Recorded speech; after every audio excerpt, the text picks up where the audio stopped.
Salam bagi Bapak Ibu Saudara, jemaat Tuhan di GKJ Klasis Jakarta bagian Barat. Ada banyak sebab seseorang menjadi sabar. Seorang sabar karena sejak bawaan sudah punya karakter sabar.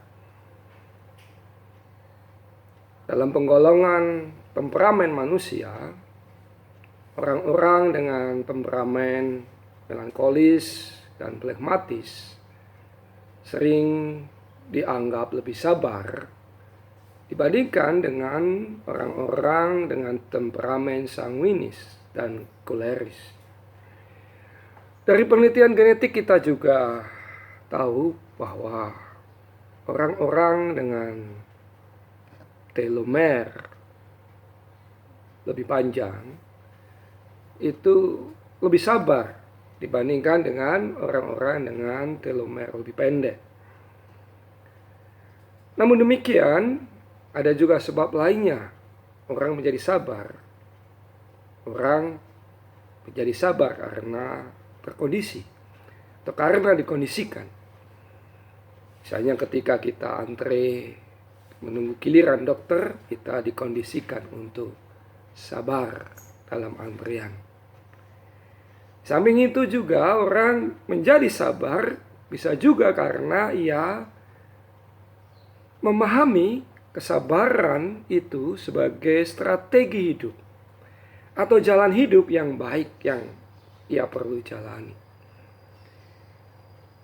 Bapak Ibu Saudara, di dunia binatang kita tahu buaya merupakan binatang yang terkenal dengan kesabarannya. Dalam mencari mangsa, buaya tidak peduli dengan mangsa yang kecil-kecil. Ia mencari mangsa yang sepadan dengan energi yang dibutuhkannya. Ketika ia menemukan mangsa yang ia perlukan, ia bahkan bisa terlebih dulu mempelajari perilaku calon mangsanya. Bisa menunggu sambil mengintai mangsanya, menahan lapar berhari-hari untuk memangsa korbannya. Rasul Paulus di dalam surat Roma 12 ayat 12 menuliskan, bersukacitalah dalam pengharapan, sabarlah dalam kesesakan, dan bertekunlah dalam doa. Salah satu poin penting yang mau disampaikan dalam ayat ini mengenai pentingnya kesabaran dalam menghadapi kesesakan hidup. Tampaknya memang sangat sederhana Bapak Ibu Saudara, tapi kita semua tahu bahwa seseorang yang berada dalam kesesakan hidup memang bisa tidak sabar menghadapi semua itu. Tidak sabar bisa bersungut-sungut dan menyalahkan satu sama lain, atau bahkan menyalahkan Tuhan atas nasibnya tersebut. Yang tidak sabar juga akan lebih mudah menyerah kalah terhadap nasib yang dialaminya. Yang tidak sabar akan mudah melanggar kesetiaan imannya kepada Tuhan, agar bisa bebas dari kesesakan hidupnya. Dalam situasi kesesakan semacam ini, orang-orang Kristen diajak untuk tetap sabar, tekun, dan bersukacita, meneguhkan hati pada pemeliharaan Tuhan. Ini bukan jenis kesabaran yang pasif atau karena terkondisikan.